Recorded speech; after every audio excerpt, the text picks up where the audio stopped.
Grow, Sell, and Retire is the podcast for the lazy overachiever. B.D. Dalton, author of True Gravity and Grow, Sell, and Retire, is here to give you his 25 years of secrets, tips, and systems to take your business to the next level. This is your chance to find out what is working in sales, marketing, and running your business. If you stop learning, you stop earning. Now, here's your host, BD, with today's GSR podcast. Hey everybody, BD Dalton here from the Grow, Sell, and Retire podcast, bringing you my interview with Mark Green, talking about the growth trap and making sure that you're an activator. So I will talk to you soon. Sit back, grab a pen, and get ready to listen to my interview with Mark Green. So Mark, your brand new book, actually brand new, it's a year old now, but Activators. Tell us a little bit about how you got there and how we can start and kind of the themes behind it, and we'll dig deeper later on in the podcast. Yeah, absolutely. Activators was born from years of trial and error and challenge in the trenches, building my coaching practice, and also seeing the same set of patterns in my CEO and executive leadership clients over the years. It caused me to get to this point where I was seeing the pattern and asking the question, why is it that despite the fact that we generally know what to do and how to do it, we struggle mightily to get it done? But is that because just putting it into perspective, we also know that eating a Snickers bar every day is not good for you, or not going to the gym is not good for you. Is it more of a human trait and less of a that kind of works its way into us as business people? You bet. So these are behavioral phenomena. And so behavioral phenomena affect animals, and human beings are animals. And there are certain things that we're predisposed to due to our evolution.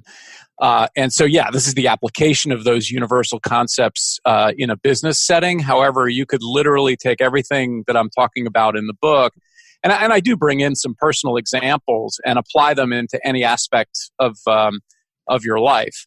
The killer in the business setting that I'll pull out when I'm speaking to a group of CEOs is I'll ask the question of somebody in the front row. I'll say, if I gave you 24 hours to put together a 1-hour presentation on how to do strategy, and over that 24 hours, you could use every resource available to you, the internet, call a friend, anybody, any book, anything. And all you had to do is come back to the same room tomorrow with this audience and do a 1-hour presentation on how to do strategy.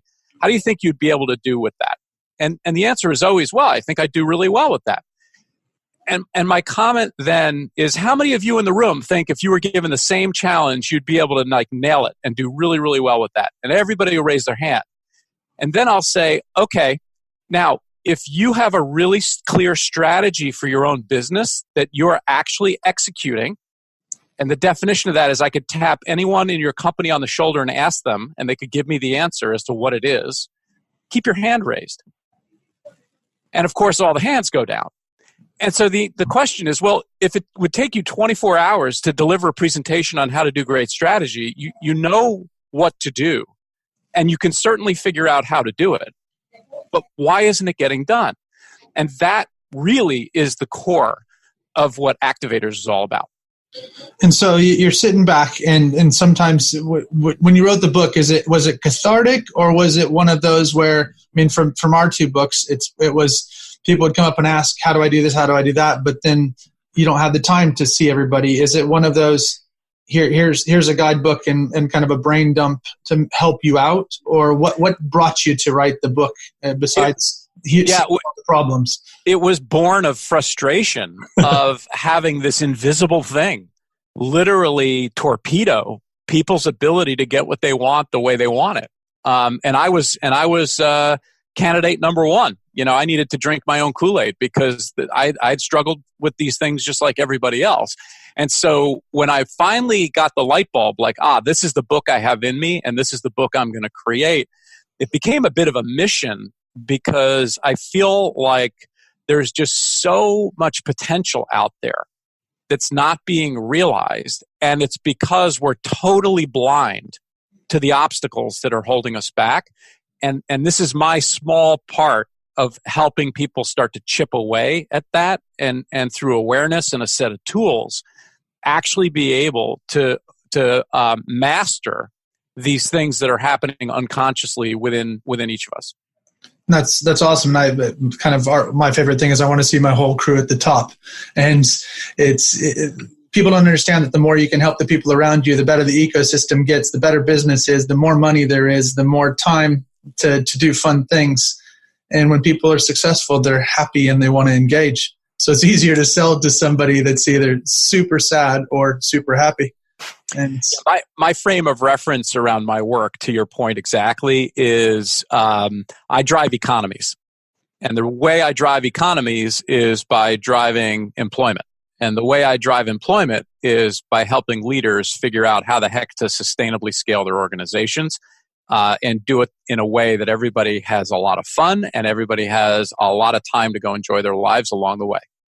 That's cool. That is a great thing. So when you're going through and activators, then you talk, and the website brings it in, and a lot of things people fall into, because you deal with people that are typically between 40 and a half million, 500 million turnover companies. So this growth trap. So, and I'm sure we all follow into it, but what do you see as the parts of the growth trap that people should be looking at no matter what part of their business they're in?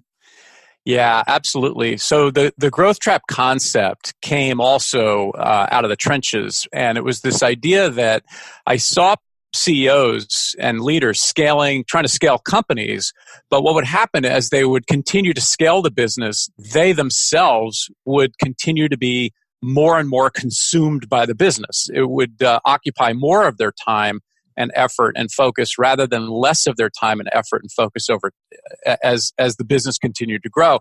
And the idea is that if you picture a business scaling over time and you're a leader in the business, wouldn't it be great if over time the amount of time and energy you put into the business could actually start to decrease as the business continued to grow, as opposed to following that trend line or actually exceeding the trend line, because this is where burnout comes from, right? And so that was the growth trap concept. And there are 5 root causes to the growth trap. And I'll go through them briefly here, and then if you want, we can circle back and dig into any one of them. The first is increasing complexity and decreasing alignment. What you don't think about is that as your organization scales in a linear fashion, meaning we're adding a customer at a time, we're selling one thing at a time, or we're adding an office or a location one thing at a time. And even if you're doing those things very rapidly, they're still one at a time, and it's a linear growth pattern. But as your organization grows in a linear pattern, the complexity in your organization scales exponentially because of the communication links that are required, the logistics, all the other things you don't see it. And with the complexity comes a real challenge for alignment. And that is, when you have 5 people working in your business, it's pretty easy to get everybody in the same room and say, hey, here's what we're doing and this is how it's going to be. And everybody's lined up on that. Well, when you start running an organization with multiple offices and hundreds, if not thousands of people, that's a lot harder to achieve. So we've got to find a way to manage the increasing complexity and decreasing alignment. Number 2, we make lousy people decisions.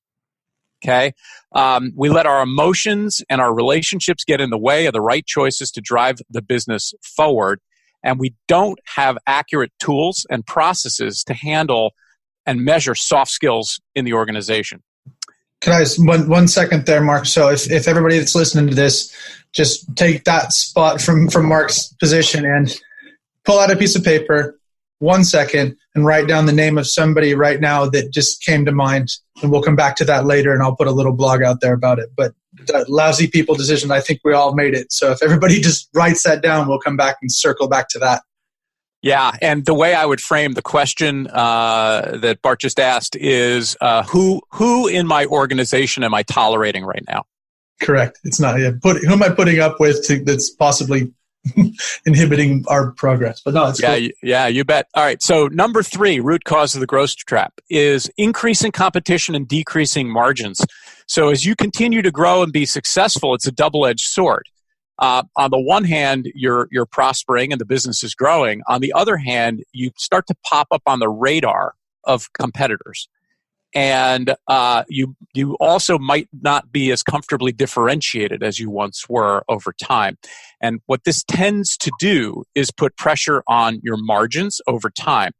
And these trends, not to mention some increased overhead due to your lousy people decisions and increased complexity that we already talked about, contributes to a decreasing margin profile that you have to be aware of that could likely occur just as a result of your normal healthy growth.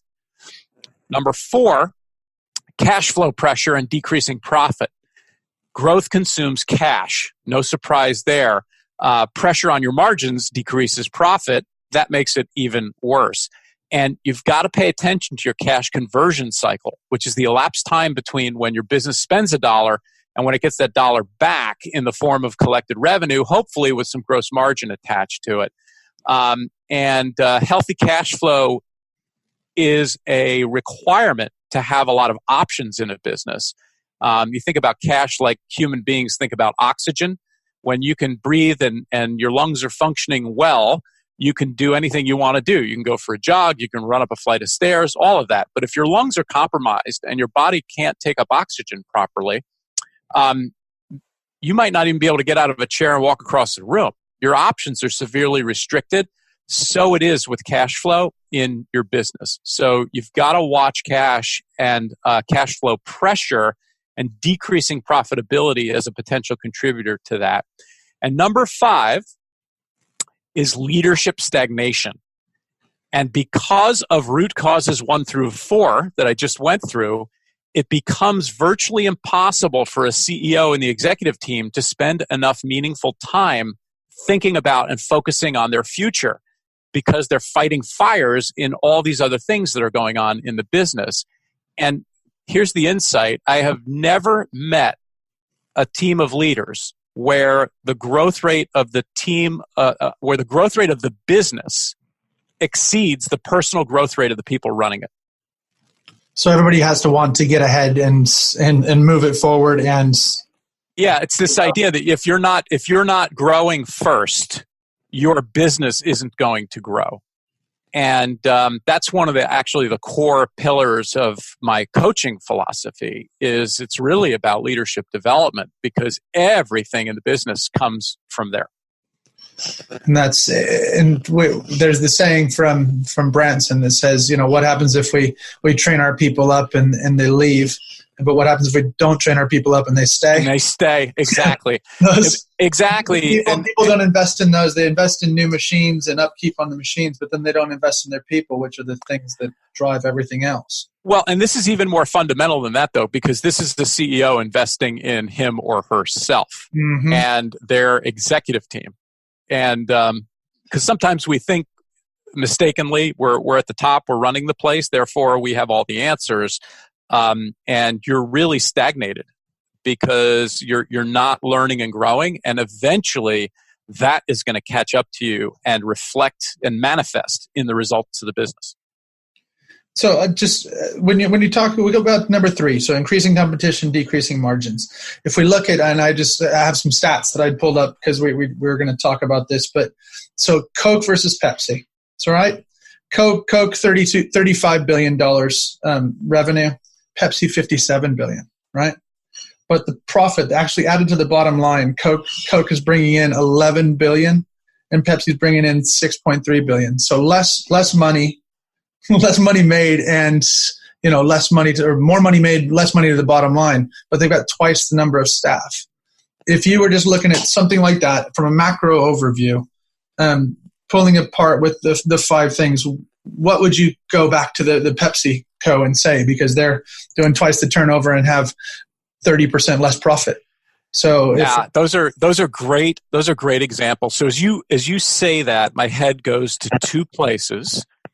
Place number 1 is the business model itself, and that's this idea that how are we structured as an organization, and what is our business model by which we aspire to be successful?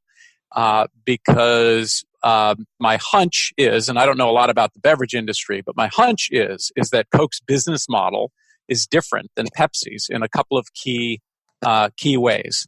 And there's something there that I would question. If we have time later, I have a very interesting personal real-time business model story about how we bought a car just this week that illustrates this point very well. The other place my head goes here is differentiation, because sameness in any industry or category is an absolute prerequisite to a race to zero margin. Because when there's sameness in terms of products or services, the only mechanism you're leaving your customers with to determine value is price. And when price is it, then it's going to be a race to the bottom, and you're on the road to commoditization. And so differentiation starts to get into the realm of strategy as opposed to business model, which is essentially the idea of where is it that we are choosing to compete and to invest in differentiating ourselves from our competition in a means of creating value for our customers. That's crazy. So you're looking at model, you're looking at differentiation. So you're selling sugar water, branded sugar water. But you have literally, it's 294,000 employees for Pepsi and 135,000 employees for Coke. So it's amazing. So there's got to be something in the water, or something that management team. So it'd be very interesting and I don't have the stats, but it'd be very interesting to see what the top of Coca-Cola looks like versus the top of Pepsi. And yeah. It's funny you said there must be something in the water, because that's exactly it. And again, I'm not really familiar with the industry, but I do know that Coca-Cola consists largely of a network of independent bottlers around the world that are independently owned. And Coke is like the mothership. And if you have that kind of an arrangement structured properly, it's a much less capital intensive business and can be very, very profitable. With sort of a relatively small corporate entity that's running a global enterprise like that. And I'm not sure if Pepsi's structured the same way, but that's the kind of thing I'm talking about when I say business model. Yeah, I know I've had Professor Mullins on and talking about a customer-funded business, people that are doing startups and things like that, and the 5 different models that you have there. And I think it's really interesting when you apply that towards regular businesses. And people say, "Oh, I can never be like that," but you have to build the system that you hope to be in the future. So when you talk about, when you went out and bought this car, how does that? You bought a car. How does that look like a business or a business representation or a story around a business? Walk us through that. Well, so here in the United States, there's an upstart internet company called Carvana, and they sell used cars over the internet and literally deliver them to your door. And so my wife and I were in the market to upgrade one of our cars, and we don't like to typically buy new. We buy very gently used. So think like two or 3 year old car with very, very low miles on it, and it's a very, very nice price point, without having to pay the premium for a new car that disappears when you drive it off the lot.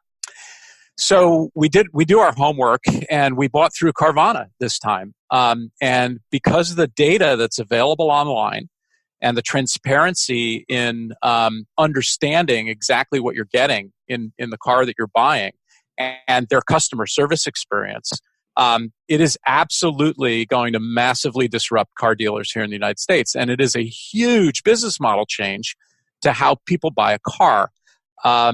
They're able, because they're not having to invest in high profile real estate like a car lot on a busy traffic street, they're able to allocate the same amount of resource to, again, creating a better customer experience, like delivering the car to your door and picking up your trade-in your front yard, literally, and having the experience be completely pleasant and totally transparent and really aggressive on the pricing and very fair. That's cool. And so those disruptors are a big, they make that competition, when we're talking about levels of increasing competition, the competition is coming from all angles. It's not just the other car dealership down the street, it's not just Toyota selling against Mazda or Merc. It's it's from outside the industry, and that's what we have to look at now. That's right. And if you think about most auto dealers, they are caught in the growth trap, exactly in the growth trap. Increasing complexity, decreasing alignment. The left hand never knows what the right hand is doing. They definitely make lousy people decisions, because I've met some pretty nutsy employees in these places. Increasing competition, decreasing margins for sure. Cash flow pressure, absolutely. And leadership stagnation, absolutely. And so along comes a company like Carvana with a different business model and better and more differentiation in the eyes of the customer. And that sets itself up for a perfect storm of disruption.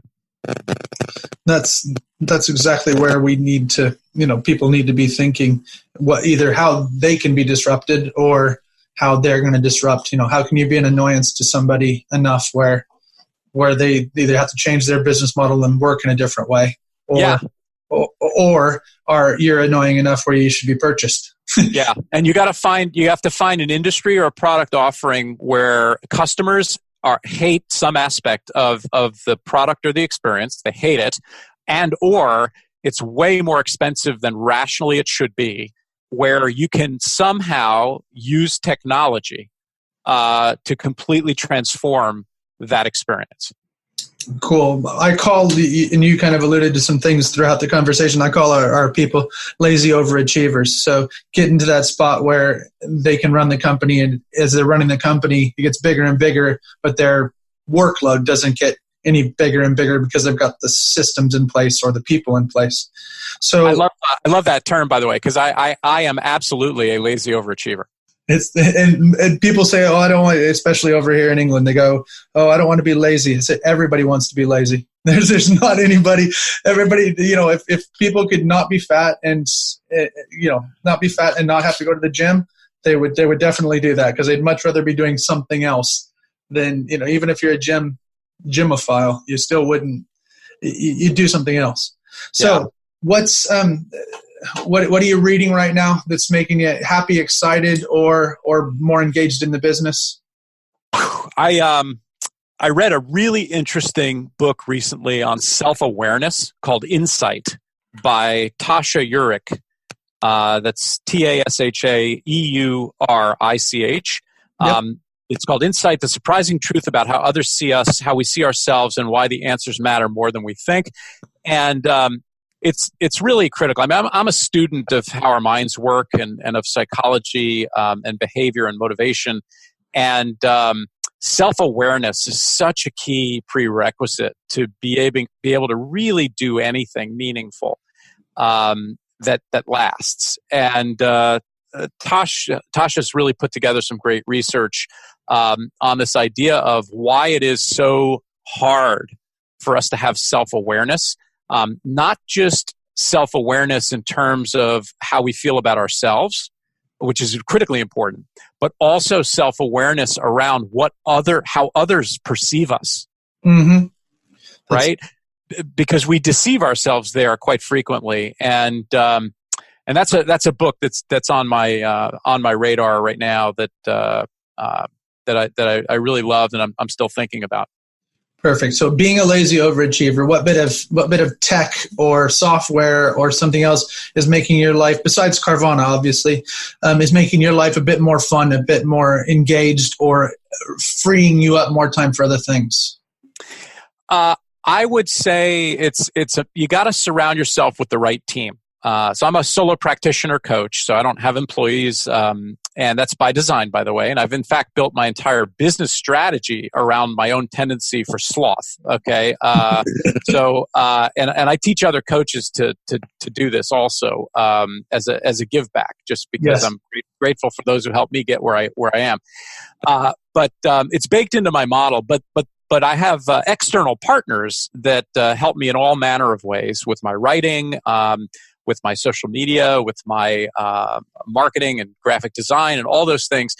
And man, you got to take the time to pick the right people to be around you. And it's no different with employees. And my comment about lousy people decisions. Just because you don't have any employees doesn't mean you don't make lousy people decisions. You just make lousy people decisions about external vendors and partners that you work with, and it has the same impact. So it's really taking the time and having high standards around who's on your team. Cool. And so do you upload or do you use Rev or anything else like that to make it easier to communicate with your team? Or since you have outsourced mostly people and you're doing, or do you let them handle almost all of it? I let them handle almost all of it. I'm actually a pretty low-tech guy in terms of tools and things. And that, again, gets back to my business model and my strategy. I'm a huge proponent of simplicity. And I feel like in a lot of cases, we tend to overcomplicate things beyond where they need to be. And we then end up being in service to this overcomplication as opposed to the overcomplication actually helping us. So I'll tell you that here's this thing. The piece of technology that actually is the most meaningful to me on a day-to-day basis is Dropbox. Yep. Okay. And now it's nothing new. It's nothing earth-shattering. But here's the thing. I can be traveling literally anywhere on the planet with just my mobile phone. I can be on a cellular network somewhere. I can get an email from a client or a request for somebody for something, and I can literally send them any electronic document that I have instantly. That is transformative because now I can go do things and not have to be leashed to a laptop or a computer or whatever. Dropbox has been transformational for me. And so that's kind of gives you an idea of where my head is at with automation and technology relative to what I do, just because there's real impact there, not just sort of something flashy and neat. No, that's cool. And I think that's the simpler, the KISS principle, keep it simple, stupid stuff is really the best use of technology are the simplest things that solve simple problems would just make my life just a bit easier. So that's cool. How do people find out more about Activators and find out more about you and kind of glean that insight? Yeah, well, you can get Activators, the book. It's available in softcover on Kindle and Audible at Amazon, of course. And there's a website I have for the book called activators.biz, B-I-Z. Yep. And all of the tools in the book and the assessments are available on that website for free download, and they're writable PDFs. Cool. And so, there's some really good free resources that come along with the book. But that's how you can get to the book. That's also how you can find me. And you can also connect with me on LinkedIn at Coach Mark Green. That's awesome. Coach Mark Green. Okay. So now here's the killer question. So now somebody tunes in and they're tuning into the 29th minute. They say, do I really want to go back and listen to this whole interview between Bart and Mark? What is your top tip for the people if they were to glean it all, boil it all down into one bouillon-based sip here? What's the top tip? The top tip is never stop growing and never stop investing in yourself. And one of the first places to look to really gain insight as to whether or not you're growing is who you're surrounded by. And if you're surrounded by the same set of people, generally speaking, that you were surrounded by 2 years ago, 4 years ago, 5 years ago, then you are not growing. And one of the best ways to get started is start to surround yourself with vastly different people, more accomplished people. And that's actually one of the ideas we unpack in Activators. But that's a clue that you're probably not growing as much as you think. So if you still have the same friends from high school and they're the ones that are in your business, you could possibly have stagnated relationships in your business. Yeah, or if you've been in the same networking group for a long time, or if you're in the same mastermind group or peer group, or you hang around with the same 4, 5, 6 CEOs all the time, that's a sign. That's cool.